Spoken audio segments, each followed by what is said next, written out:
Okay, so good afternoon. I hope you all had an enjoyable lunchtime. My name is Sabrina Spieleder. I am part of the Stratcoms division in the European External Action Service.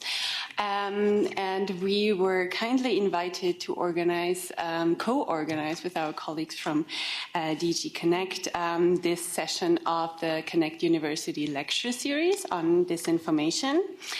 And so we at the EEAS, we deal with disinformation on a daily basis. We are part of the group that is implementing specific parts of the EU's action plan against disinformation. So we're really happy to be able to also bring experts here that inform our knowledge base that we have. And I'm not going to talk too much because I'm not the interesting person here. We have three experts here who are going to talk more about disinformation actors and tactics, and will hopefully give us some things to think about and then to talk about. So I'm going to just give over the word to Christine, who volunteered, well, she was volunteered to moderate today. And yeah, I'm just going to leave it at that. And I hope you all enjoy this panel discussion. Thank you very much. Turn this on. Thank you very much. It's a pleasure to be here this afternoon to talk to you about the various actors and perspectives that we see evolving in the disinformation space.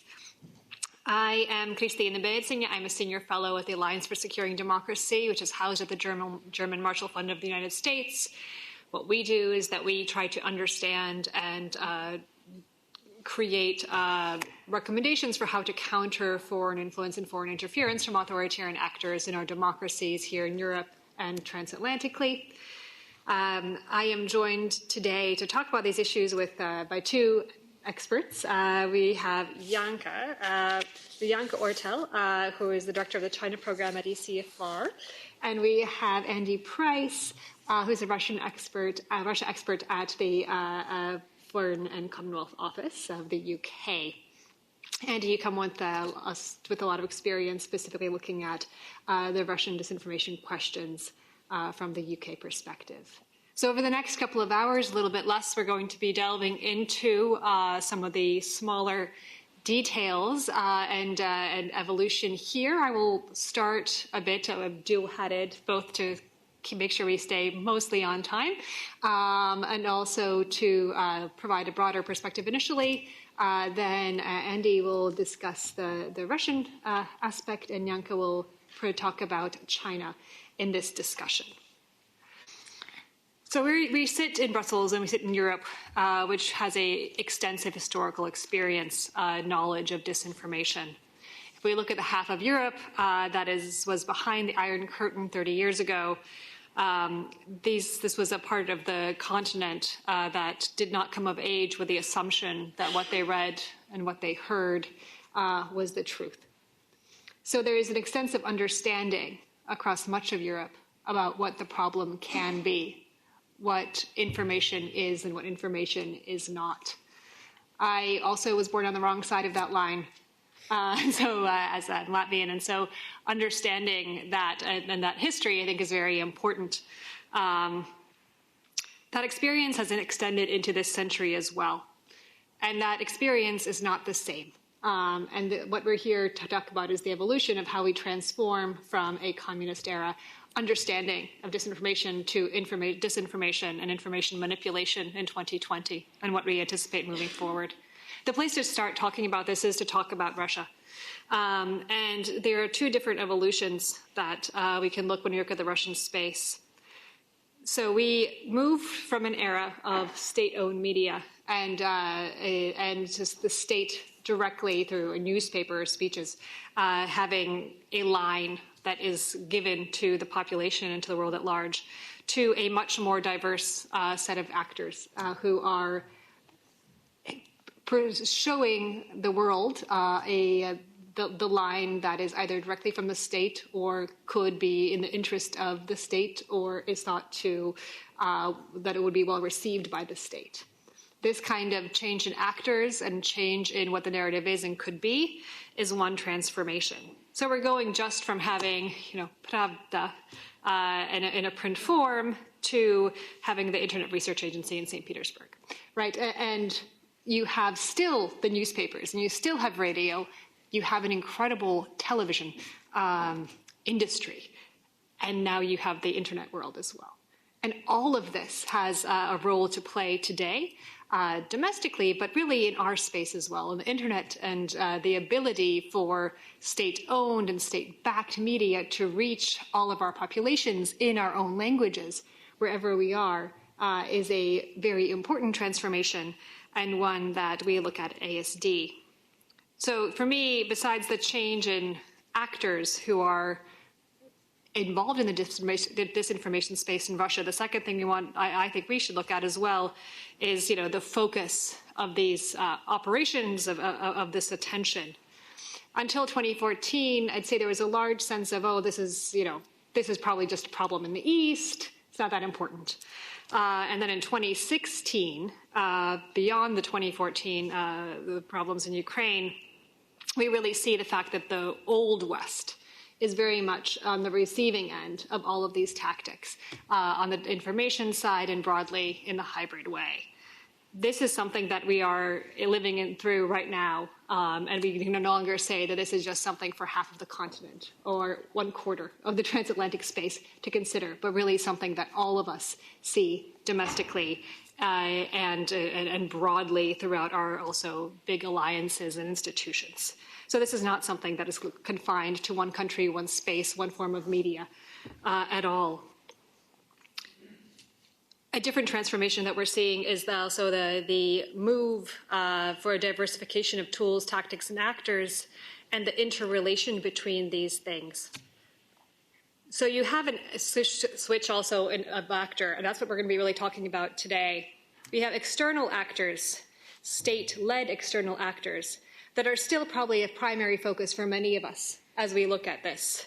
Again, Russia is the place we usually start to talk about this, but the PRC is increasingly an area of attention, and we will look further also into the Middle East, looking at Iran's behavior as a different space where we should also be devoting a lot of our attention. Because again, a tactic that is created and perfected by one state can easily be adopted and used by others.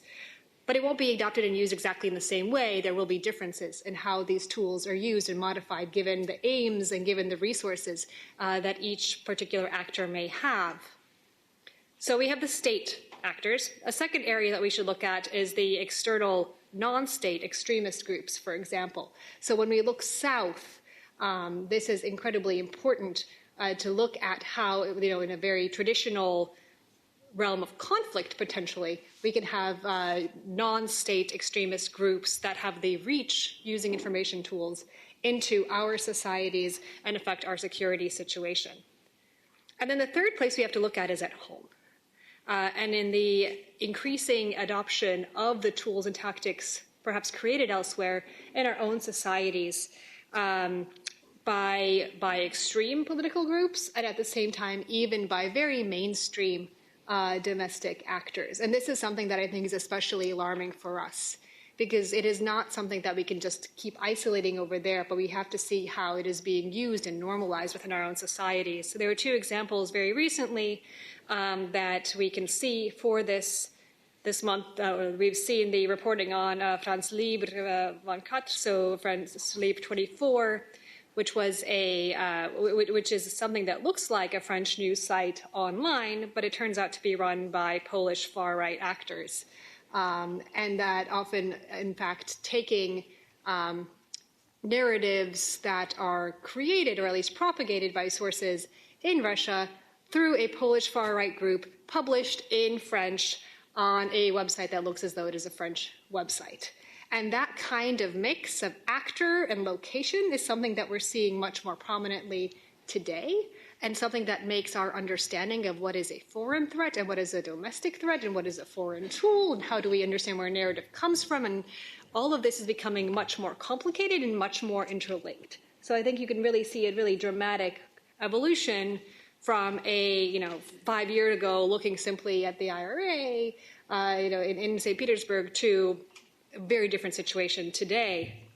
And then even without looking at extreme groups, if you look at the way that the UK Conservative Party rebranded its Twitter account during a pre-election debate to be Fact Check UK, misleading UK voters for the period of a debate, this kind of deception borrows unwelcome tools as well.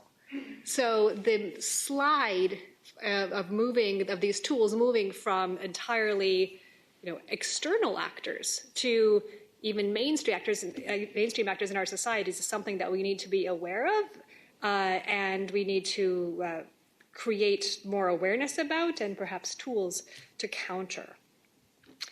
A different kind of line that perhaps we could have seen in the past is a line between the information space and and other forms of threat. That line is equally getting blurred. Hack and leak operations are one example where there is the line between cybersecurity and the information space is very much blurred, because if you hack and acquire information and strategically decide to leak it and post it and create an information operation around it, you have both a cybersecurity problem and you have an information problem, and altogether we have a hybrid problem, and if we look at it simply from one side or the other, we're not going to solve it. If we look more in the PRC case, at the party state, the line is sometimes between information and economic coercion, which also is something that is in a hybrid toolbox that can be used. How does information control, information manipulation, become linked with economic threat in a way that also changes our information space and in some way affects the security space as well? So in general, we see a proliferation of actors, a proliferation of tools, and an increased blurring between those actors and between those tools, creating a much more foggy and in some ways much more dangerous situation for our societies today. And even though we are evolving many tools to counter this, our thinking about this needs to be ever more sophisticated, and the tools that we create for this have to also advance in this way. What is all of this seeking to achieve is a separate big question. And that really depends on the actor. Is this about the West, or is it about the other side? If we look in the case of Russia, this does not have to be about Russia itself and Russia's and the way that the West, the European Union, perceives Russia. A lot of this has to do with the way that the West perceives itself. And the Alliance for Securing Democracy has put out a number of tools that allow us to track and understand the disinformation threat that we see. One of these tools is called the Hamilton 2.0 dashboard. This is online, it's on our website. But what this is a dashboard that allows us to track, and for you all to search, what are the topics and narratives that are being proposed and put out by various state and state-backed actors from Russia. These are, what we are looking at here are the official Twitter accounts of state actors and state-backed actors, including RT and Sputnik, but in a lot of languages.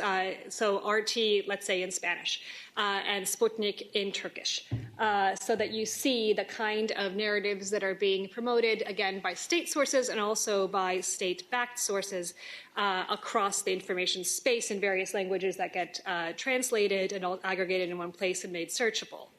We also track the television piece by putting together the RT UK and RT America YouTube posts in a way that is also searchable to show what lines are, what segments are about, what are the key messages, who appears, because often it is hard to track in the disinformation space what happens on television because we can't search for it normally as easily as we could on Twitter or Googling something simply. And then we also track state-sponsored news sites, RT.com, Sputnik, TASS. We work with debunk.eu in Lithuania to track this and also show what these narratives are. The recent analysis that we have seen from this, and you can search whatever topic you would like to see the trends there, but something that we have seen really supports the point that what Russia is seeking to achieve through many of these sources is not to promote Russian interests per se, but to present a negative view of the West. In last year, RT named the Jeffrey Epstein saga as 2019's major scandal. Not Brexit, not impeachment, not Hong Kong, not many of the things that are on the top of our agendas, and really, if you look broadly, what seems to be more important on the political and global stage, but the Jeffrey Epstein scandal. This is, in the RT America, RT UK. And when you look at the fact that Epstein was mentioned, for example, in tweets across the dashboard more times than Chancellor Merkel, than Corbyn, than Biden, Epstein, more tweets about him. If you look on the web pages, there's more about him than about others on Sputnik, on TASS, on RT. And then if you look on RT America and RT UK and the TV segments that we have available through their YouTube channels, there is more attention to Epstein than to Turkey, than to Ukraine, and 2 times more segments on Epstein than about Putin. So that just shows that what the attention is from these, from state-backed media and often Russian state sources is not about foreign policy, not about interests necessarily that you could find having, but a reflection about what is going on in our own societies in order to often inflame tensions and create a negative view of our own societies. And that kind of negative effect in our homes is something that we are seeing coming out of it. So when we think about disinformation, we think about information manipulation or operations, it's not something that is necessarily about that country. It can be just as much about us. When we look, but this is different if you look at the PRC, for example. In this case, and I know that Janka will talk more about this in detail, the line about China is very important to the party state, how China is perceived. And in situations in which that line is not, in which that coverage, in which the perception is not favorable, there is pushback. And that is something that we're seeing affecting the information space with relation to China. If you look at a recent example, in October, the general manager of the Houston Rockets, an NBA team, tweeted support for Hong Kong. As a result, CCTV refused to broadcast 2 NBA games, preseason games that were to take place in China, and Chinese officials called for the NBA to fire this general manager in order to control the conversation about this. This kind of suppression of negative information is a kind of information manipulation that I am concerned about. And this is something, again, much more having to do with the party state itself and the party state's interests, unlike much of the information space that we see when we talk about Russia. Similarly, in Estonia, so in the Baltic states, there was reporting in the fall about the PRC's influence across all 3 Baltic states, including in Estonia. The Chinese ambassador to Estonia sent a letter saying that the journalists are expected to promote China-Estonia relations. That kind of strong language with an expectation of what information will be is a different form of pressure that we are seeing and concerned about. So this is an introduction into the kind of things we could be looking at in information manipulation right now. And with that, I'll turn the microphone over to Andy to talk about more of the UK's experience in detail. Well, thank you. And I'll start with a bit about myself and how I came into countering disinformation. I'm a career diplomat, and I'm actually just left my previous role in London, where I was our head of counter disinformation and media development for a 4-year period. and I'm new in Brussels. Hello, everybody who lives in Brussels. As our head of public diplomacy at the UK representation here, which will become the UK mission on Saturday. I started work on this subject when coming back from a posting in 2015. I'd seen the impact of disinformation firsthand. As part of my role was to speak to heads of government in a few countries and to talk to them and lobby them on key issues. MH17 had been shot down, and you saw that there was a plausible denial which had crept in around MH17, that the disinformation campaign that the Russian state had mounted around that shooting down had worked to the extent that it clouded judgment of certain senior ministers and heads of government, and it led to countries abstaining from key votes in the United Nations, which were meant to condemn shooting down of airliners, which is, I think everybody can agree, is a really bad thing. But it seemed that the disinformation campaign around MH17 clouded that matter. As a diplomat, I take my role and how the rules-based international order is followed very seriously. The rules-based international order was built in the aftermath of the Second World War and has given us relative peace, security and prosperity for billions around the globe since then. And it was forged in very dark days and speaks to tolerance and respect for human rights and human dignity and freedom of expression. State-sponsored disinformation represents a threat to those universal values, and we would contend that from a UK perspective. And I think it's also important to say when we talk to disinformation, we're often being quite lazy in what we're talking about. What we're really talking about here are state-sponsored information operations. They don't just cover disinformation, they cover hack and leak, which I think some academics would describe as malinformation. They cover a variety of different things, and they sit within an overall spectrum of activity. Some people call hybrid warfare, some people call full-spectrum warfare, and they sit alongside kinetic action. If you look at the eastern Ukraine at the moment, you've got all sorts of goings on in terms of proper kinetic action. They sit alongside espionage, whether it be funding individuals to take certain actions or undermining national sovereignty and security.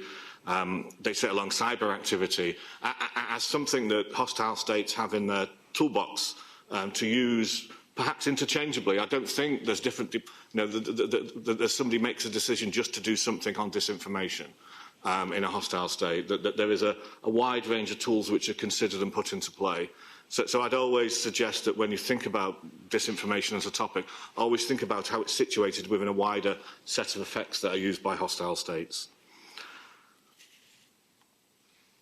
So I began my new role in 2015 by trying to understand what malign actors do and how they do it. And I think the most important thing I did was engage widely, particularly with journalists, academics and civil society groups. Indeed, once we set up our strategy to counter disinformation from a UK perspective internationally, we got a group of academics, civil society actors, folks from NGOs and journalists to come in and look at what we're doing. We made changes, and then the following year they came back again. And for us, that was hugely important. We'd kind of forgotten about this stuff in the aftermath of the Cold War, and we wanted to have an open, we wanted to have a clearly open way of doing this that met with our values, and ethics, and was also impactful and consistent with the way that civil society saw what was happening to them and what they were being subjected to. Because quite often, at the beginning in 2015, it was civil society and government groups in the east of Europe that were being most affected by this stuff. So what we found, what I found when talking to these folks was a litany of lies, deceit and deception, from political technologists to state-controlled media to oligarch-owned media. The examples of these were numerous and well documented, and I ask you all to look at all the evidence that's out there on this wide-ranging, wide-scale set of activities that is often being conducted with a degree of central control. Now, there's some argument in academic circles about how much control the Russian state has on disinformation operations, and there's a couple of schools of thought there. But in effect, what they're able to do is deploy on the same subject at a time of their choosing and at a place of their choosing a wide range of effects, whether these are through falsely controlled online social media accounts, whether this is through state-controlled media, agents of influence, state-controlled overt media, state-controlled covert media. Bolt News is a great case of that, if anybody wants to look at the Bolt News story. And so you have all of these different levers that can be put into play at any given time to try and achieve an effect. So, what I need to say, first of all, is that brave journalists and civil society activists are the real heroes of this story and how you counter state disinformation, state information operations.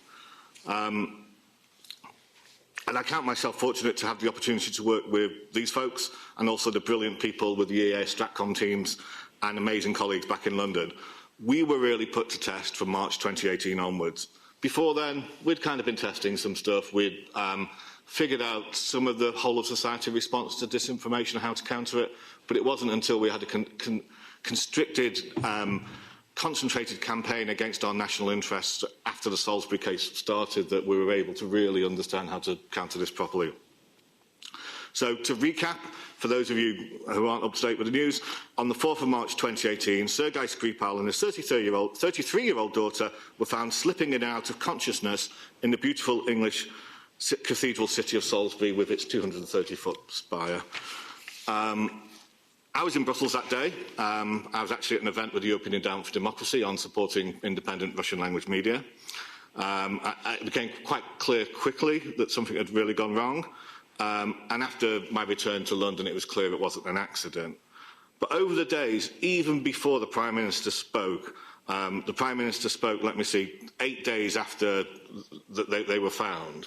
Even before the Prime Minister spoke, the disinformation campaign from the Russian state had started.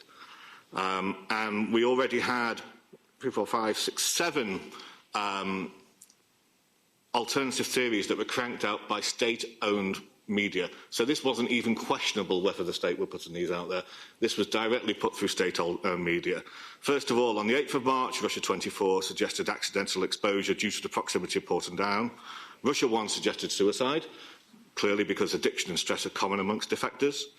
RT thought about untrustworthy or complicit testing at Porton Down.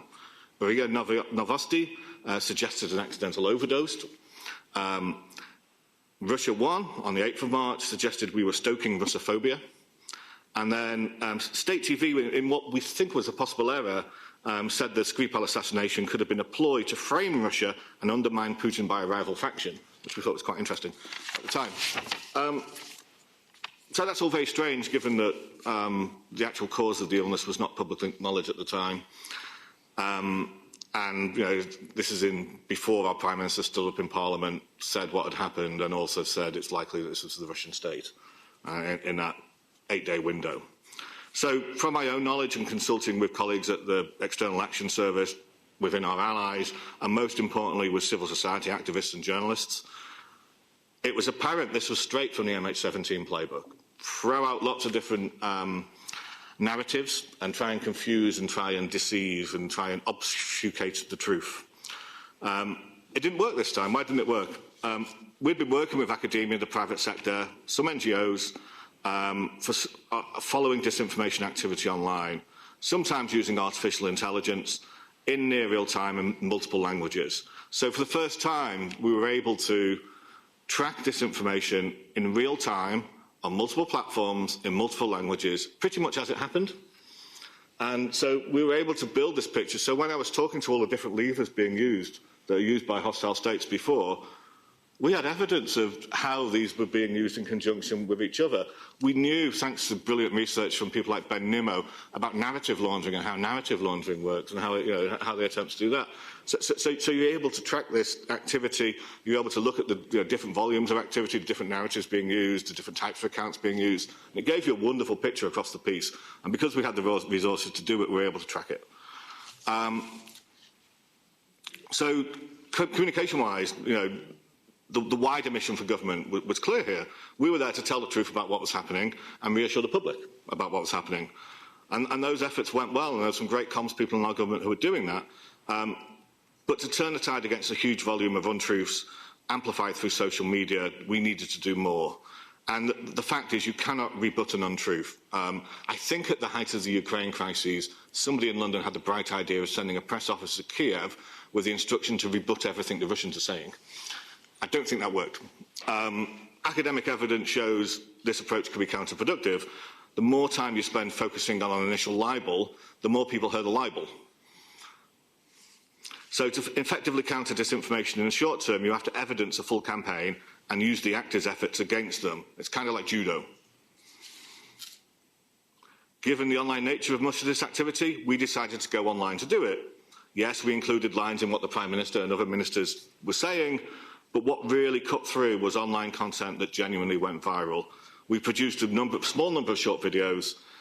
They were picked up by mainstream media in the UK, shown on TV news. They were debated quite widely on social media and were ultimately viewed by millions. They spoke to the tactic, the multiple narrative tactic, how it was being spun, and why the malign actor was using this tactic, which I think is equally important as well. You don't just speak to the tactic, you also explain what they're trying to achieve by using this tactic. And then that becomes a story in itself, as opposed to what the malign actor's putting out. Our success shows that in the short term we eviscerated the malign campaign, and that was clear from our polling evidence. But we also knew a wider strategy was needed to counter disinformation. And our Swedish colleagues do this exceedingly well back in Sweden, Finnish colleagues and Danish colleagues back in their own countries. And the whole idea is a whole-of-society approach that includes building critical thinking skills into education systems, ensuring active civil society, and defending the concept of liberal democracy. And I'll talk a bit more on that in a bit, because that's relatively new in our thinking. After Salisbury, we'd expected some blowback.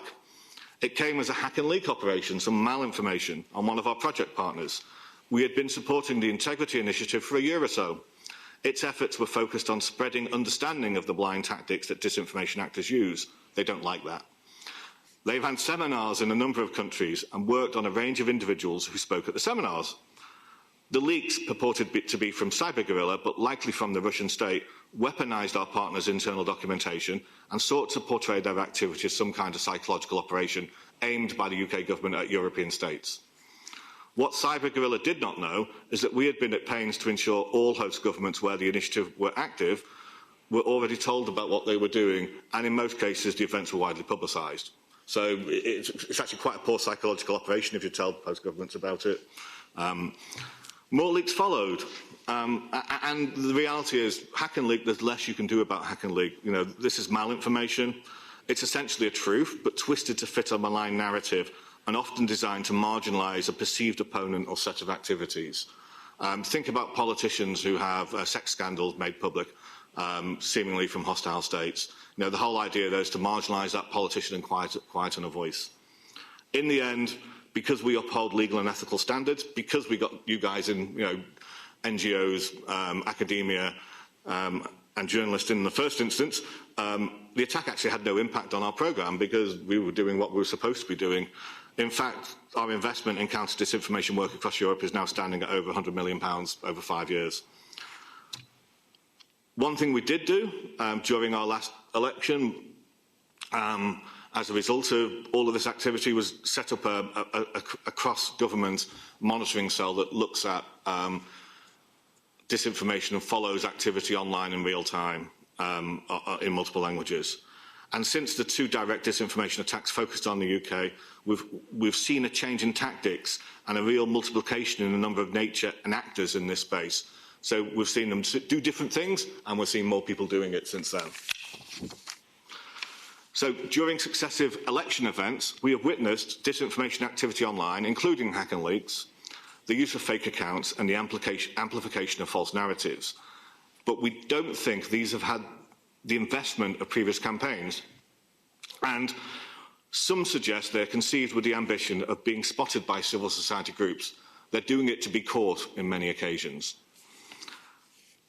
These activities are often not aimed at swaying an election one way or another, but are ordered by zero-sum game thinkers with the specific objective of undermining trust in democracy in our countries so as to weaken our ability to respond to a range of threats. And I think what you were saying before about Epstein fits that. The whole perception is you see where some of these accounts are targeted, you see some of the fake Facebook groups, you see some of the fake activity. It's targeted on the far left, far right, and issue-based fringes of our societies. And I think malign actors are seeking to grow those fringes and reduce trust in faith in liberal democracy process and systems, because the less trust we have in our process and systems, the less likely we are to be able to project our own security policies. And also, it is there to demonstrate false equivalency between systems which are far from perfect than our systems which just aren't perfect. We're increasingly gathering evidence of disinformation tactics being used by other hostile states, political extremists, and other actors in an attempt to cause effect.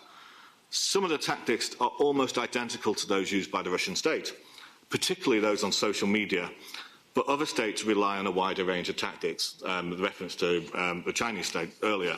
Iran and Venezuela are two of the countries who have likely deployed almost identical tactics on a range of social media platforms. Organisations like the DFR Lab have evidenced others, so that there's starting to be a wide base of evidence built up around what other actors are using in social media. But I think looking forward, and I think we should take this and think looking forward how we respond to this challenge, the real defence is to take a whole-of-society approach. It's to borrow from our Swedish colleagues, our Danish colleagues, and our Finnish colleagues, but consider this in a global context, because this threat and this problem is being increasingly globalised, and as the UK sees itself as global Britain, and as the Commission sees itself as in geopolitical terms as a geopolitical player, the response should be global in nature, and it should include the following elements: informed, independent journalism. Depending on the context, of course, if you already have informed, independent journalism where a disinformation actor is acting, you may not need to help in that area. Further research into the tactics used and impact. Building critical thinking skills for the information age across the whole of society, and ensuring that we all understand and cherish liberal democracy and the peace, prosperity and security that has brought citizens over the decades. And I think this final point is well worth underlining. I think we have just become too lazy and too complacent in terms of the freedoms and what we enjoy, particularly in the western half of Europe. And we need to really reinvigorate, why we have liberal democracies, why it's the best system of all government with our people, and do that actively. And I'll leave it there. Thank you very much. And I really appreciate the recommendations at the end as well, because this is really important both on the European level, but also across our member states and really civil society and our media institutions. Because, as I say, that it isn't simply something that one element of government or one country can take on, but really for all of our societies to take on as a whole of society approach. There, okay. We can now turn to you all in the room and also outside of the room for some question and answers session. Please direct your questions at particular speakers or more generally. Identify yourselves so we understand where you come from.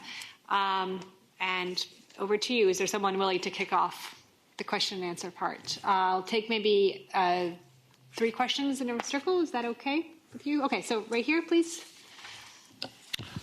Thank you for your presentation. I'm Luca Barani from DG Ampl, and I'm more interested in the links between external states, Russia or China, and populist movements within Europe. So because we saw in Italy with Lega Nord, or even in the UK with Farage, or in France with Le Pen, that there are connections, and to a certain extent there are widespreading tactics that are going on, and these are going against the European Union and the image of the European Union, especially fake news about what the European Union is doing. So I would like to perhaps also to look at the internal-external nexus. All right, that's the first question. Next one was over there somewhere. Yes, please. I'm Martine Deré. I'm from DG Education and Culture, and I work in the library. About the Western manipulation of news, when I think about news on global warming, which has been banned from websites, official websites in US. So what about that? And the third one was somewhere here. Yes, you. Thank you, Carlos Perez from the Connect. my question is also probably about the States. You mentioned before the case of Epstein, saying that the Russian-led media used this case, overwhelmingly compared to other in principle, more important cases or subjects. There is an interesting article today in The Guardian analyzing the campaign by Donald Trump in the States over the last year. And if you look at that, it says, if you try to deduce the issues of most importance to American voters from the president's Facebook ads, you would think that number one would be healthcare or things like that, as they come in the polls. But the supposed malfeasance of the mainstream media is the number one topic. Fake news mentioned in 1918 25% of the Trump's 2019 ads. So this is really the number one topic, followed by impeachment. So not the real political issues that we would expect to see. So again, comparing the tactics used by Russia or China and looking at what Mr. Trump is doing in the States, we all agree that making citizens aware of this is critical. But how successful this would be when we see that political leaders in the West are using the same tactics? Thank you. Thank you. Cheers now. Probably. I can kick off in a response to the two questions, which I think, the second two questions, which I think are in some ways similar, and talk to what's different between US government on global warming and Trump's online political ads, and what's similar to malign state activity. What's different is that this is a domestic government with its own sovereignty deciding what it wants to do in its own country, or a political campaign deciding on what terms it engages its public in a political campaign. And that's pretty normal behaviour. You might not agree with them, but that's what we do in democracies. We have a debate on stuff, and different people have different ideas in democracies. What's wrong is when a foreign country comes in and disguises its activity as citizens, say the Russian info op that was aimed in Houston in Texas, where they created a protest on the same day using Facebook groups. This is well documented. It was in the Mueller indictments. One was Black Lives Matter protest, and the other one's a Texan Patriots protest, which is basically armed people in Texas on both the sides of the street from another. Now, one of these activities is run-of-the-mill political activity in a country, and we can disagree with it, and we can condone it, we can do whatever we want with it. The other is a hostile state attacking another country. There's a big difference between the two, I think. That covers those questions. Maybe I can say a word on the links between the states and populist movements that we've seen. So I find it hard to limit that to disinformation. That is just a broader tendency that we can see, and I can only speak for the Chinese case, I don't speak for the Russian case, but we can see that overall Chinese influence for populist parties across Europe is existing. This is not necessarily to sway a certain vote in a certain country. It's more like this is where are the preference overlays? Where are the parts in what are the parties in a government or in a political system that have the greatest overlap in terms of interests, that are most pro-China, that are most pro-Chinese investment? These are the elements. So it doesn't necessarily have to be a populist party. You see different kinds there, but you can see that populist parties are more susceptible to that, I would say. It's because of easy answers and maybe a certain degree of being susceptible to these kinds of stories that are being portrayed.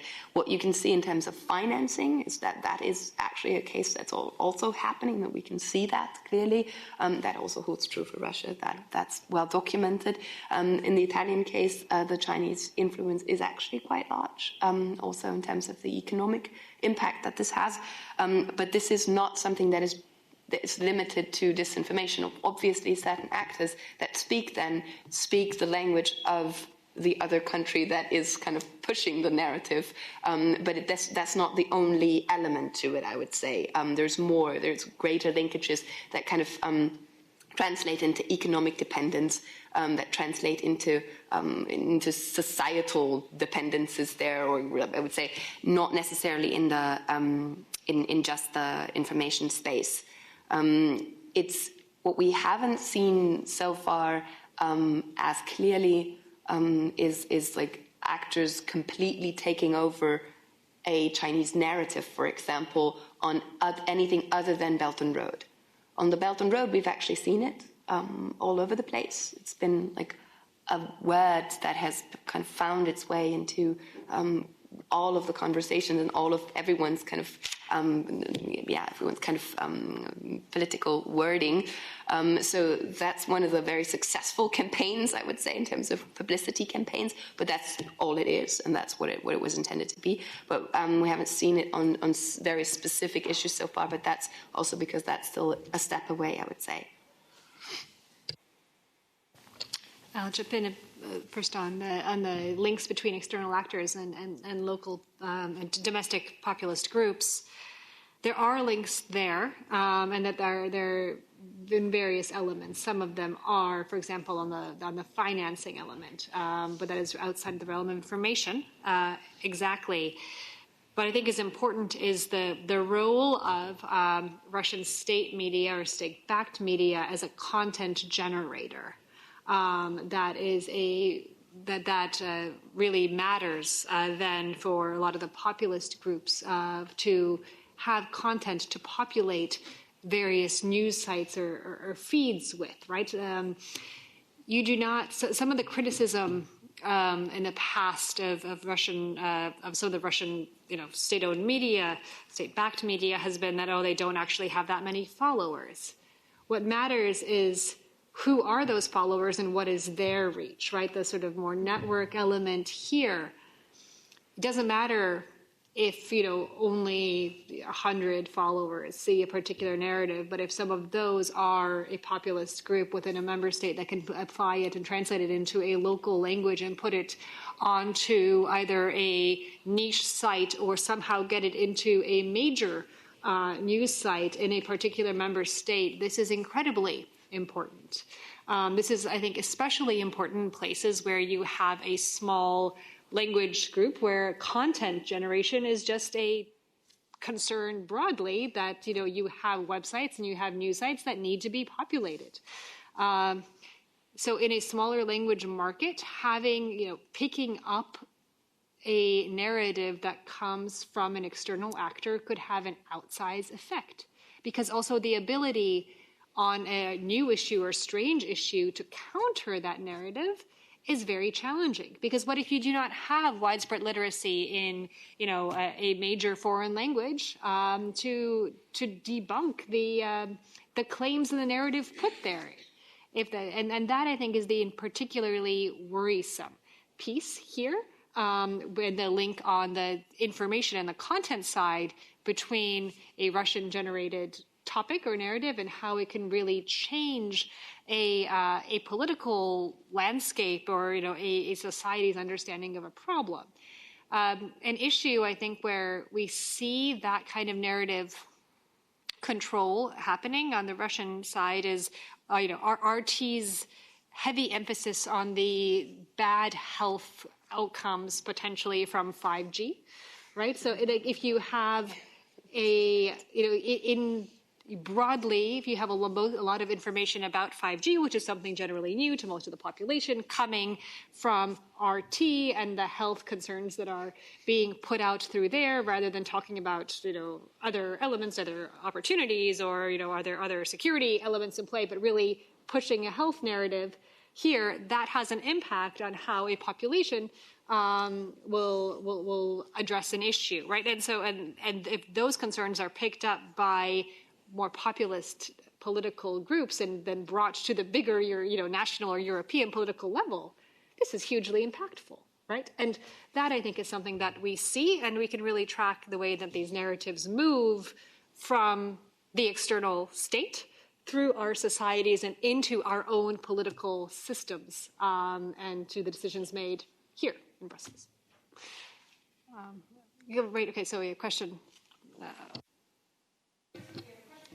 We have a question from the internet, from those from your viewers outside of the room. The Cambridge Analytica case proved that social media big data can be exploited by private companies hired by anti-European lobbies. How can this be prevented? I'd like to. Please, Andy. I will try to answer that question. We'll see how well I do. And I think the first thing to say about Cambridge Analytica, I was embarrassed they were from the UK. I mean, deeply embarrassed. And what I was saying before about when we set up our work to counter disinformation and the importance of ethical behaviour and legal behaviour in everything we do. Because as soon as we stray from that path, we actually undermine everything we're trying to achieve and suddenly become the people we're trying to counter. And I can say, as somebody who set up a long-term strategy for our government in this space, being legal and ethical in everything we do centre to that strategy. And so you have a group of cowboys like Cambridge Analytica who come along. And by the way, they talk big about what data they can exploit and what they can do. I haven't seen any evidence of them actually achieving anything for their clients. Maybe other people have helped their clients achieve things, but I haven't seen anything direct with Cambridge Analytica. So I thought it was a good bit of therapy to get that out in the first instance. In how to prevent them going forward, you have to have the right balance of legislation in place to govern what people can use data from platforms for and the responsibility of platforms, or not, for activity. We think we've started to go on the right path in the UK. We have an online harms white paper that's been published, and it suggests appointing some sort of regulator in the UK that will, and giving a duty of care to the platforms for what they do and how they share their data. I think GDPR is great legislation. I know, thinking about some of the things we do across our government, we're making sure we're GDPR compliant in everything we're doing. But it's also important, I think, in this space, to get the right balance between making sure players are ethical in this space, but not killing off innovation, which can serve people well. That's just my Cambridge Analytica piece. Okay. I think there's nothing to add to that. Okay. We had a question back in the room next before we had the second one in, so please, here? Here, yes. Maybe two questions. First one, as we are very much looking at this at the moment from the European perspective, how we perceive other powers in the world where we may have also our issues and struggles with, is there kind of a approach also where we look for this from outside the European box? So how would this discussion or this debate be seen from China or from Russia or from other countries in the world, which are maybe not such powerful entities? And then the other question, as you have mentioned, Cambridge Analytica, this is a lot of data analysis and things, but we are also coming into this artificial intelligence. This can be combined. I think the problem is a little bit that our traditional filters of what is journalism, what is truth, are being challenged because of the rapid innovation we see in all these areas. And the question is also a little bit becoming, what is really the truth, and how is what truth is, how is this established, both on the factual way of what is the world and what are the facts, and then also how this is perceived by those active in these areas. So these two questions. And can you introduce yourself? Sorry, I've forgotten this. Andreas Röfer, I work in DG Connect. Thank you. So we have that question. It's actually linked very much to a question that we have, the second part, already coming from our participants online. And the question that's coming in online related to the second one you posed is, have you observed the use of deepfake video for the purpose of disinformation? Or do deepfakes remain limited to pornography? From C. Ponsetti. So that's... no, sorry, it just flipped in that moment. So, yes. Sorry, that's from Anonymous, so we do not know the person who has who has asked that question. So maybe I could turn to you. Janke, do you wanted to? I take the first question, and then you can have the second one with that one together. Yep. Yeah, that was the work. So if I understood you correctly, you're saying, how is this conversation that we're just having seen in China or in Russia? Well, this is a completely legitimate conversation. Let me rephrase that a little bit. For the Chinese government, these kinds of actions are seen as completely legitimate part of their portfolio, of their toolbox, of what they need to be doing. And there is a very limited conversation in the Chinese social media at the moment about truth and about, what are the facts that we need. It comes especially to the fore in crisis situations. So the SARS crisis was one of them. The earthquake that we had was a big Sichuan earthquake, was a big crisis of that sort, and we will see it now again around the coronavirus, where these debates are going to bubble up. But the current media environment and the current social media environment, the way it is structured in China, it will be really, really difficult for these narratives to even gain traction online. It's just not a space in which that is, at the moment, still doable, also due to the use of very sophisticated technological tools that are being employed to stop debates like that from spreading, from happening, massive censorship on social media, etc. So it's a different kind of information environment in general. There is a limited trust in what the government does anyway, and there is no real information space available. Second part of that question, but just to comment on the first part is, I think what we should stick to is talking about universal values, UN Declaration, UN Charter of Human Rights, and that's what every country globally has signed up to. And we can talk with confidence to that, and we can talk with confidence to norms of behaviour around that. And when you look at the behaviour of some states we consider hostile states who behave strangely towards us, they go way beyond those norms. And so for me, it's that prism through which we should see it. On the kind of the idea of, what is the truth, and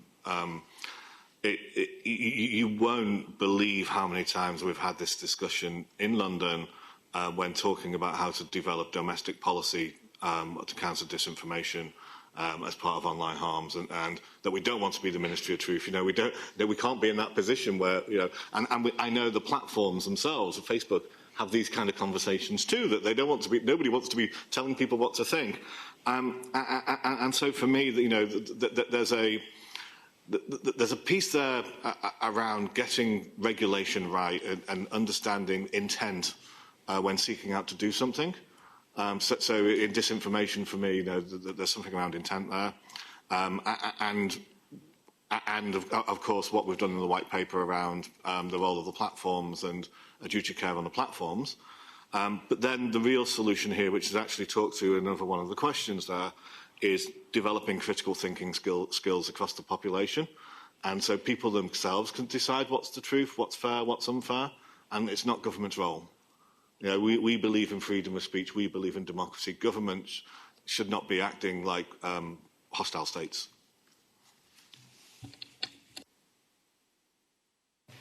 And maybe I will jump into the new media questions here too.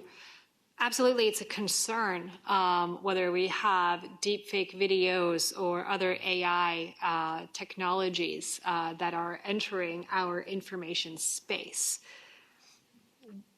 But there's so much of what can be achieved through these that it can already be achieved with dumb technologies that create plenty of problems to begin with. So I don't think that necessarily it is as much of a game changer as it is often perceived as. I think there are, again, the kind of critical thinking, media literacy skills, the kind of, I guess, lack of susceptibility of our population, that I think was going to be very important with newer technologies as well as with older technologies. And on the deepfake, I mean, we have seen various manipulation of videos that have had momentarily an impact that then gets published and then countered in a way. People do seem to be very susceptible to this, to seeing videos that are in some way manipulated, altered. At the same time, they're susceptible to so much, right? So that really is just one very small part of the broader problem that we are dealing with here. We have a lot of questions coming in from the online audience about what we should do. Andy, you already addressed one of these a little bit, which is, what are the tools available to European citizens for debunking and fact-checking the mix of propaganda of domestic governments, foreign actors, and other actors, and what is the role of media literacy and digital literacy to make citizens more prepared to manage this? So this is, these are very much linked questions from Steve Bonsetti and Luis Pereira. How exactly do we do this? How can citizens prepare them for themselves? And can I add this, what do you see this as a private sector versus public sector divide on that? Tools are available now, and tools can be simple as using Google and looking at a story. I remember from talking about critical thinking at media literacy training in Ukraine with some folks who were doing it, and the best piece of advice you get when you look at media literacy and critical thinking, if something makes you feel passionate or stirs your emotions on an issue, it could well be fake, and to really check it twice, because it's maybe talking to your cognitive bias in the first instance, and you're being played. So split this into two bits. Tools for citizens, fact-checking. At an individual level, some of the disinformation out there is now very sophisticated and it's difficult for an individual to do unless they have a lot of training. There are NGO organisations who conduct training for individuals. DFR Lab, I know, are encouraging digital Sherlocks across the board. I know Bellingcat runs sessions for lots of individuals. And there's a whole range of different bits of software you can use, different web browsers. So there's a whole lot of tools you can use there to fact check our government, any other government you want to, and see where you get to. Digital media literacy, I tend to think of as something that should be taught in schools. I think critical thinking does more to counter disinformation in the long term than digital media literacy. That's what I've seen from A/B studies with students in Ukraine, where you've changed the Ukrainian curriculum in certain classrooms, but not in others. And you suddenly have a, 15-20% improvement in the ability to spot disinformation stories. I haven't seen the same results from media literacy activities that I've seen from critical thinking. But that's not to say it can't be done well, and it might be that I just haven't seen them. I think the generation after me, my kids are digital natives, and they have a lot more digital literacy than I'll ever have, and a sort of nuanced understanding of how this stuff works. But I think understanding the psychology of disinformation and what hostile states are looking for is also crucial too, and that goes into critical thinking, understanding what cognitive bias is, and what the other psychological effects they're looking for are. I spoke for too long.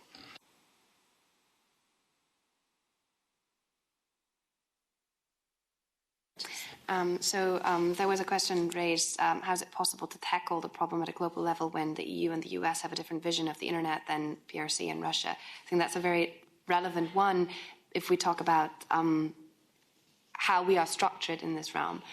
The multilateral organizations at the moment are not really equipped to deal with these issues and to deal, as always, from an EU perspective, these are the institutions of choice. We would like to run this through multilateral fora. We would discuss this at the UN level, and we would all feel great about ourselves because we found a multilateral way to deal with this.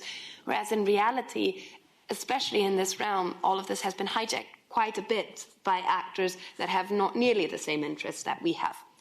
And I think to just first of all be aware of that fact, that just because it's a UN initiative at the moment doesn't necessarily have to mean that we will necessarily support it, to understand the outsized or the enormous influence that especially China has gained over UN institutions through an enormous amount of personnel presence, just human resources that can be put into this, just an enormous amount of effort put into it, and an enormous amount of financial resources put into it, shows you that, especially in the fora that will decide about the future of internet governance, etc., China will have a large role to play and will have a big voice at the table.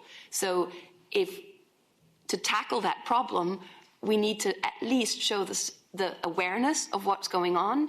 Do not whitewash the multilateral institutions per se, and understand the criticism that is being brought sometimes even by the United States, and not to be boneheaded about it in Europe and say the US is just being anti-multilateral about this. Sometimes there is actually a point to it. And the last thing I think is that to pour money into this at least as much, and interest into this at least as much as other actors are. I think that's the only way to actually gain and regain influence in multilateral institutions that will also be in the future responsible for the visions for the internet or the global information space of the future. Do you want to jump in on? Just one very yeah. One of the prisms we always looked at what we were proposing, and when we were looking across Europe or internationally, was what does this mean for human rights defenders in certain countries? And we'd leave it at that. And as long as we were able to think through the implications of what we were thinking about for NGOs, we were quite happy. So we've had a really interesting conversation just now about how digital literacy, media literacy can be part of the solution, looking at the problems of a multilateral approach to digital and media literacy. My question is here today, the point of today is to think about the diversity of actors and the diversity of approaches that can be taken by those actors. When we think about digital and media literacy, often the kind of tactic we are trying to counter is a narrative. Again, it's, do we believe this narrative? Do we believe this particular fact? How do we deal with information suppression in the context, in the information space? How do we deal, I think, with this more PRC question of controlling a narrative and the absence of alternative information in a public space? How do we teach a population that everything that we see might not be the full picture? Is this something that can be included? Or again, are we falling into our own trap of assuming that we understand the full range of the threat as we develop and throw tremendous resources from the EU level to civil society on the ground everywhere at digital and media literacy? So that's to both of you. From a China perspective. So from the China perspective, you meant this from a perspective of the population in China, right? Or from in Europe and detecting it? Both. Mm-hmm. So I would like to approach this from the European angle and say that we need to understand and build literacy not only about media, but also about China as an actor in general. Because as we've said before, Russia is more familiar to us as an actor, is just closer. And to understand the interests and the intentions and the preferences of China as an actor, because it has become so important to us, is key. And if we take what's coming out of China, which is one message usually only, and we don't have the expertise to detect that, then that's a problem. So we need broader expertise, China expertise more general, to counter that. Whether it is useful to support media projects or diverse opinion projects in China, there's a variety of projects that can be supported that do not necessarily need to be in China, but can be outside of China with Chinese support. There's a fantastic project called Echo Wall at Heidelberg University at the moment that basically just tries to bring all the various narratives together, but with proper editing, with proper journalists behind it, and get good stories out and put them side by side to each other, have a pro-con debate, have it with serious Chinese scholars as well. So these are helpful initiatives where it's really worth putting money into, but I agree that it's not a one-size-fits-all solution that you can use for this. Not much to add there, really, apart from an observation that in some ways dealing with Russia had its advantages in terms of that there still was, NGO and independent media community in Russia, despite what Putin did from 2005 onwards. And it does seem that, that there is more control over the narrative in China, which I haven't really thought about how to tackle that one, I'm afraid. And following up, is there a question about what do we do with platforms that are run not in Europe or the United States? We have plenty of challenges in the transatlantic space with the question of what do you do about the platforms, but those are platforms that we can have a conversation with that may be easier than the conversation on content and the way that algorithms work that we could have with actors who are not in the transatlantic space. So my own perspective, I've got two kids. They use TikTok. I don't think TikTok's a threat to my children. And it's a very nice app, I think, that's very usable and they use. So my assumption, if, for example, in the UK, the white paper is then put into legislation, is that the platform will have a duty of care for its users. So, for example, two teenage daughters, you're very worried about image issues and eating issues, because there's a whole thing there in society as a whole. And the platforms would have a duty of care to take down content that is disinformation around those issues. So, and that applies to any European platforms, North American platforms, any global platform. And I think that's the way to see them. That there's then a separate threat of national security issues around platforms and users who work for governments, and data being captured on those and content being captured. But I think that's then for national governments and individuals in the governments to consider what's a risk and what's not a risk, but to do it knowingly. I think what we're witnessing, especially with strong Chinese platforms, because they have millions of users and they are strong actors in the world, is not necessarily that they're being taken up with like the TikTok exception. I would say they're more for the home market. They're not really taken up and have not really gotten like a big hold in Europe yet.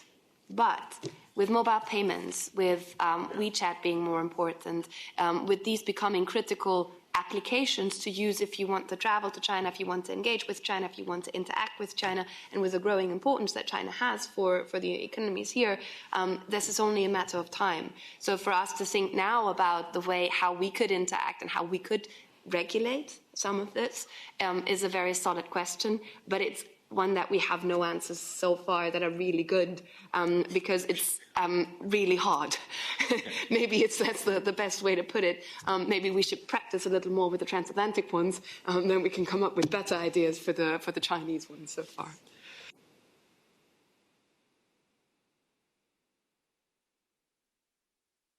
Thanks. Hi, my name is Sibylle and I work for DG Just.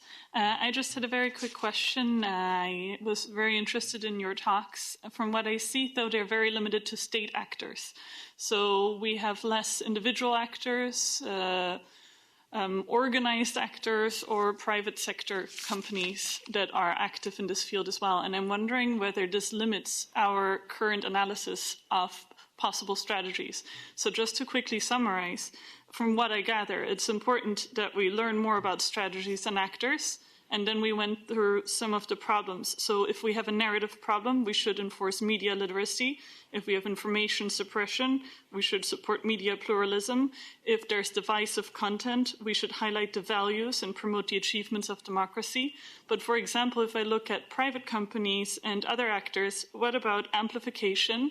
And what about micro-targeting? How do you account for these strategies that clearly try to also change the communication that's taking part of within our democracies? Thank you. It's a very good question. The question here. I'll ask. Hi, my name's... Sorry. Yeah.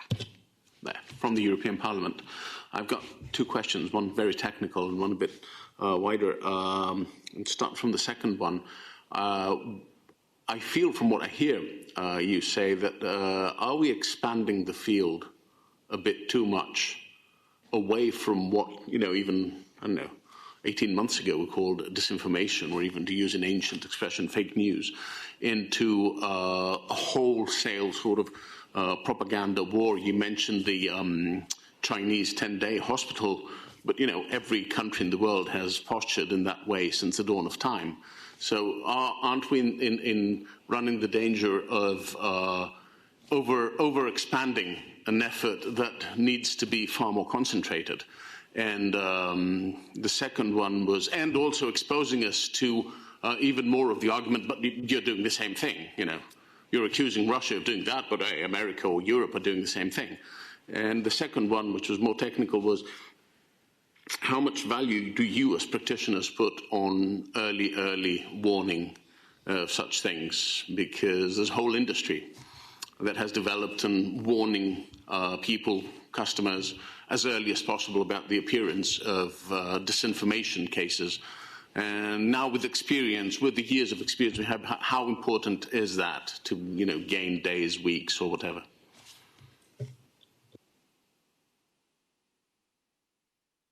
Questions?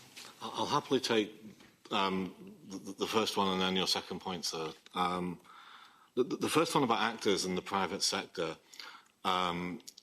is, I think, answered by, this is advertising. When the private sector starts doing something which may or may not be true, every country should have different types of advertising legislation in place. Now, the problem is that the internet, since the 90s, has become available, and the way people consume information has changed. Advertising legislation has not caught up with it. And so a lot of companies have basically had a free hand.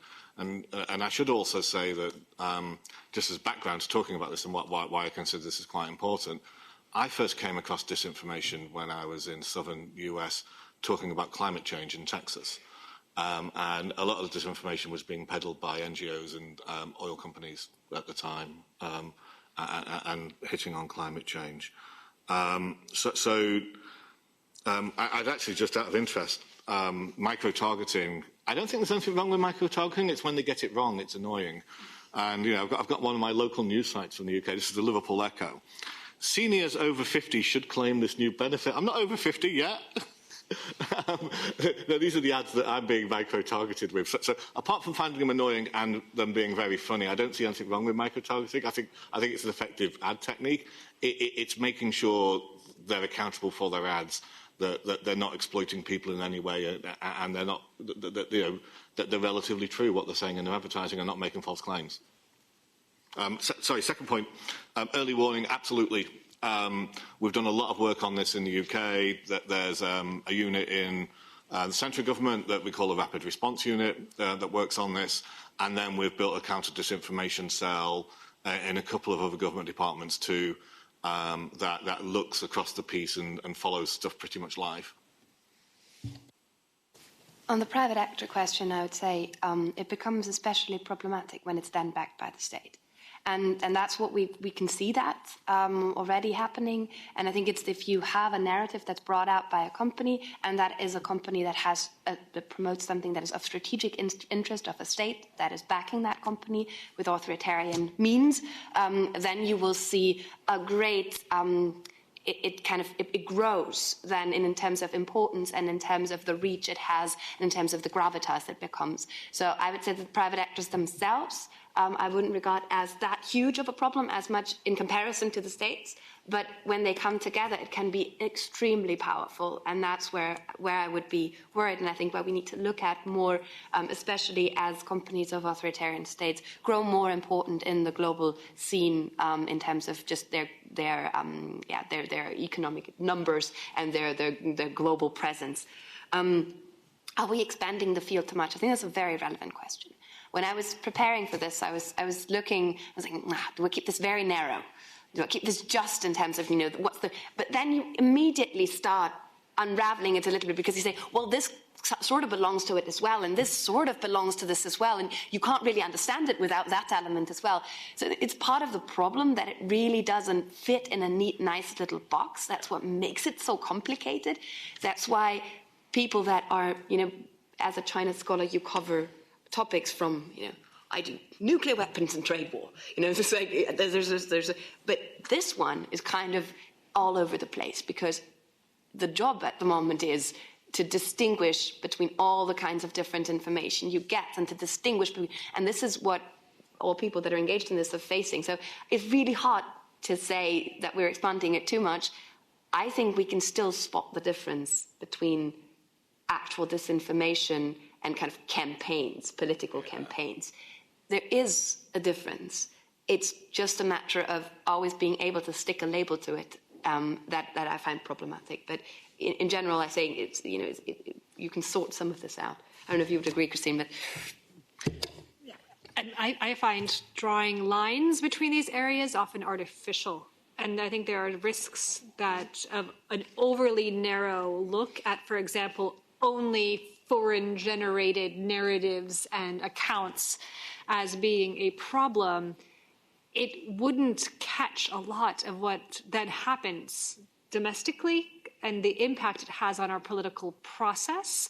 And I think there is a rapid evolution of tactics that if we define the problem through the tactics that we are aware of and define a response based upon that, given how long any kind of response takes within our democracies, once we have launched whatever response we have, fully, a year later, is it relevant to what is going on in the space again? And do we have to do it again?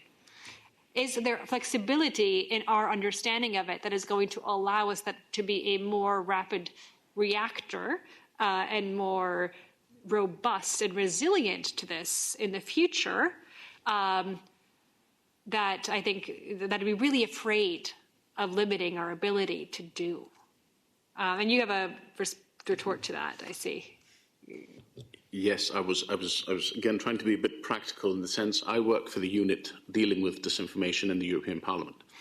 And so, cut a long story short, we started issuing reports on disinformation. And very quickly, those reports became something a bit like the horror story of the week, or the funny story of the week, and so on and so forth. And then we realized that we were going beyond disinformation and into propaganda, into political opinion, crazy political opinion, but political opinion, and so on. And we're trying to sort of, in terms of how we respond also, because you can respond to disinformation, but can you, should you as an institution even respond to all of the craziness out there? I sympathise with that problem as somebody who's kind of was sitting in a similar role to you for the UK government. We ended up after quite a long time and quite a lot of discussion defining what we were countering as hostile state information operations. And here I think the question of intention comes back, and Sibylla, I'm about to go back to you, but on the amplification and micro-targeting, I think an important piece here is how it affects our political processes, our democratic space.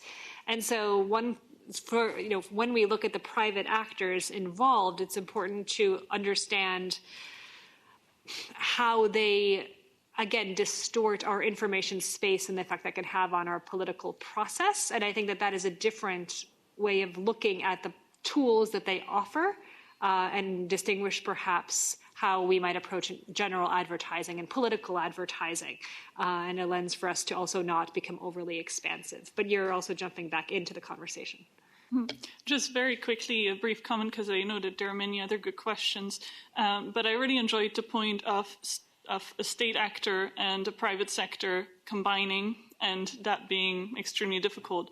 I would just like to add that there's also the possibility of wealthy people and private sector combining. So this was the Mercer model that led to Cambridge Analytica, that led to Breitbart News, and that then undermined or tried to undermine Western democracy.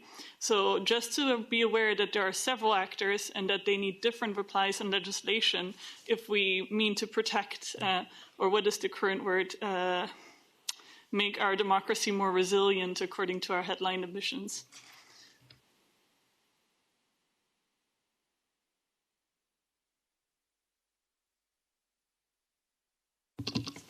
Yeah, that's right. Kalman Desi from DG Connect. I have two questions. First, to Janka, the media literacy issue. So my unit is with, it manages the media literacy programs of the Commission. You have mentioned the Taiwanese case. So the Taiwanese government or the state runs a media literacy program. So I can imagine that they started relatively early because of the mass disinformation coming from China, mainland China. Can we learn from something from them? So if you can a little bit, we don't have time to go to details, but if you can summarize somehow what they do. The other one is to Andy. What kind of technical facilities do you have for your work? So, because you have just example of what you mentioned, that the same news, you found it in different languages within few seconds or minutes. How did you do it? The question is because we finance research programs, research and innovation, and DG Connect there is one project for disinformation. And it takes 3 years. So it's an enormous time for, I don't know what they produce at the end, but losing time, and during 3 years, many things may happen. Thanks. And question somewhere here too? No. Yes, please introduce yourself too. Yes, hi, my name is Sveinn Helgason. I'm a strategic communication officer at NATO, and as a multilateral organization, we deal with disinformation every day and the Russians. I just basically wanted to chip in this discussion on overreach and expanding. I think that's you're right in that, because the line gets blurred between political campaign, statecraft, diplomacy, and all that. I think the key, and that's been mentioned here, is try to figure out the intent and coordination. So if we have a coordinated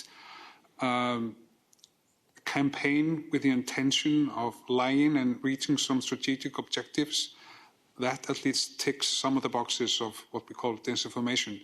And also, as has been discussed in some of the conferences I've been to look at the intent, going down the content moderation road, which sometimes may be used as another word for censorship, is a slippery slope. And also, of course, authoritarian regimes, governments are increasingly using the term fake news as a tool for censorship and throwing people into jail. As also speaking as a former journalist for over 20 years. Thank you. So basically, do you agree with this? If I Yes.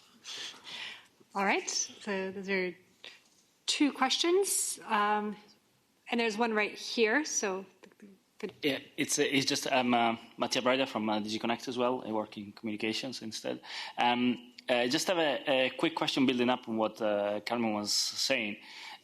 Because, if you, on these examples that you can quote maybe about state-owned actions that they're doing to influence things, one element that for me it's very interesting is how do we respond and how do we reach out once a disinformation campaign has been spread around. And so you mentioned that Taiwan has got they've got suggestions to respond within 60 minutes. Given that this can be done at the state level, is there any cases, examples, suggestions that you can go through and build up on what? Sorry, I miss your name on. No, the colleague on the. Yes, Chris. Yes, sorry. And on what you were saying about having a better response to disinformation campaigns. In what way can we do better? Can we do better using maybe private investment, maybe using techniques that are used by state actors? I don't know. I'm just building up on, putting one thing on top of the other.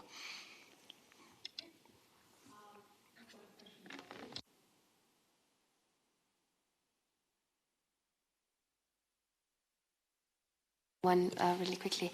I think, yes, there's a lot to learn from Taiwan. This is an especially difficult situation as it's not a state and it's not recognized by others. It doesn't have a lot of international support, but is proving as a small state to de facto be relatively strong on the response side. This is due to an enormous, we're talking about 23 million people. There's an enormous amount of awareness raising that is going on. There's a clear, all of society approach that is going through the mainstream media. That is very important. There is an enormous investment in fact-checking sites from the government side.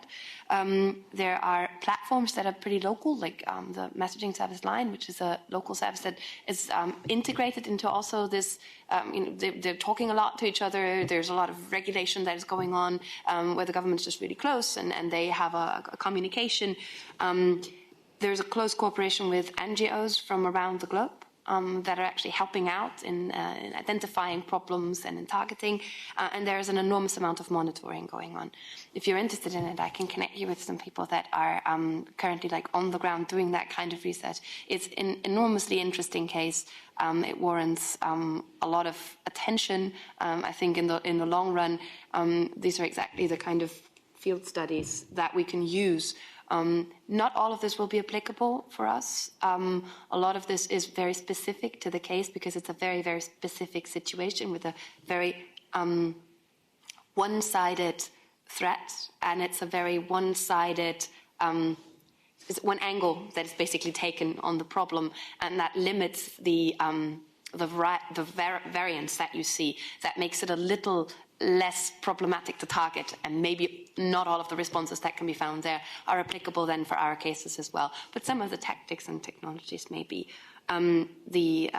So I think it is quite relevant also to have the right kind of personalities for this. So Digital Minister Audrey Tang is quite a personality in Taiwan. She has a very specific understanding of the problem, very technology focused, is a very interesting person that has taken this as a job, and is very clear in her understanding of non-engaging, not becoming like the other side. So not engaging in countering with fake news, but countering with facts. Not engaging in censorship, but being open and just reporting more. And this has been, because there was so much ownership, that's quite impressive. Just on that point, again, Sweden, Denmark, Finland, Lithuania have all got really good stuff in place on this, on media literacy and critical thinking, and they're within the European Union, and we should be taking what they're doing in the UK and copying it, to be honest, never mind at European level. And also IREX, their Learn to Discern program in Ukrainian schools is a really good example of stuff that works.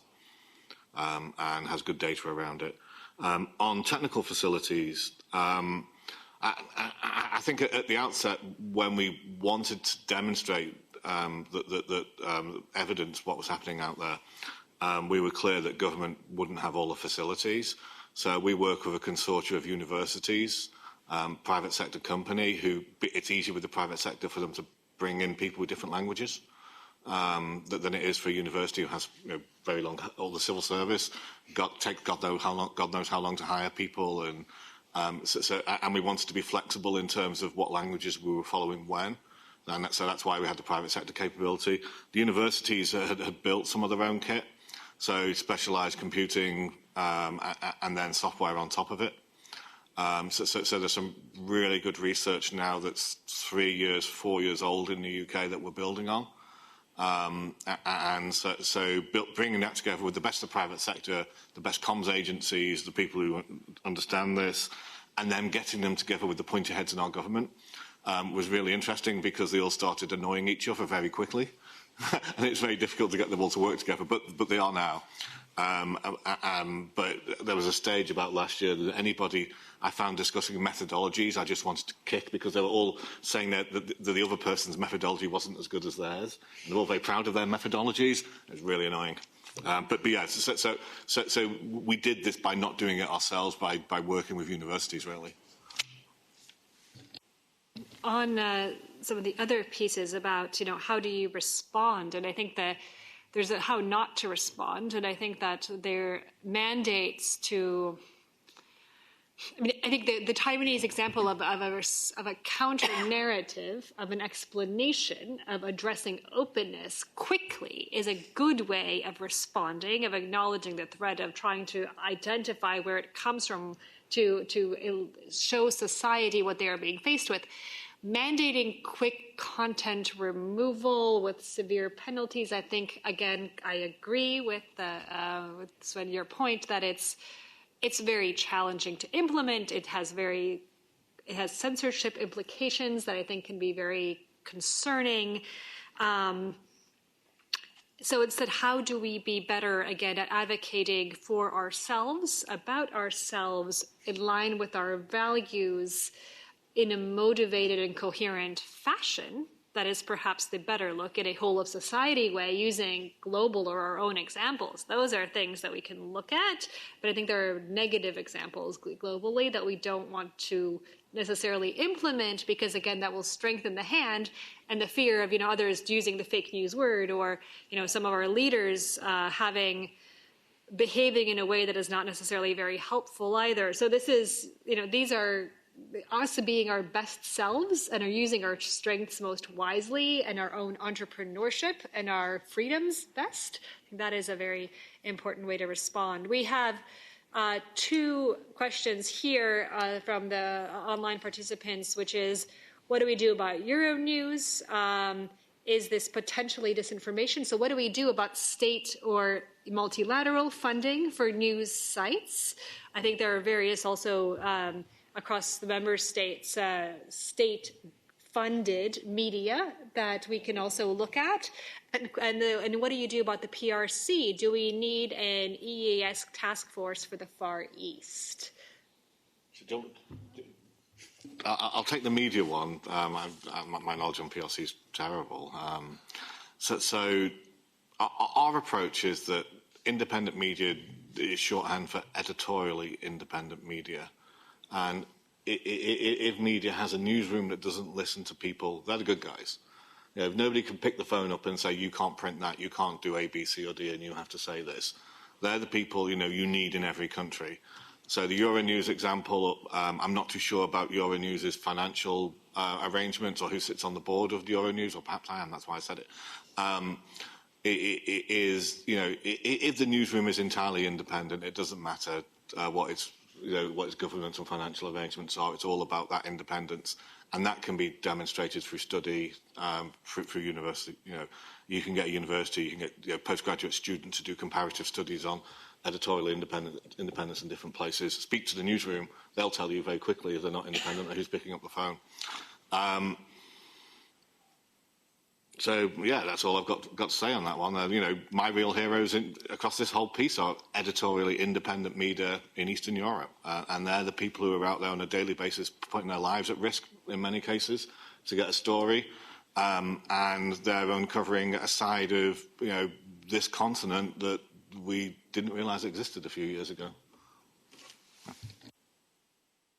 Let me chime in a word on praise for journalism, because that actually is something that you can't say enough, that the kind of journalism that we have from also Western media reporting from the region, reporting from China, are enormous, but also reporters there on the ground, local reporters that are doing a lot, putting their lives at risk, uncovering problems, etc., are very worth supporting whenever we can.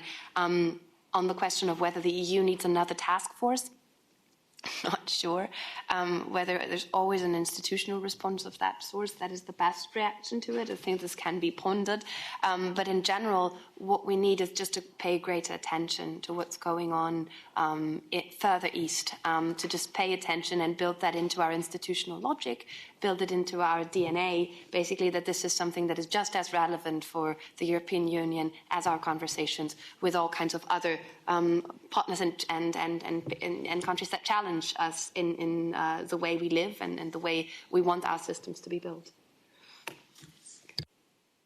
Thank you very much. We are pretty much out of time, but I think we have had a very robust conversation about the actors and also strategies about what we can do in order to counter this ever more complicated landscape that we are seeing. So thank you so much to the Commission, to Connect University, and all of the relevant co-sponsors, EAS, DG Connect, DG Com. It was a pleasure to be here. Thank you so much, Andy and Janka, Sabrina, and everyone online for participating.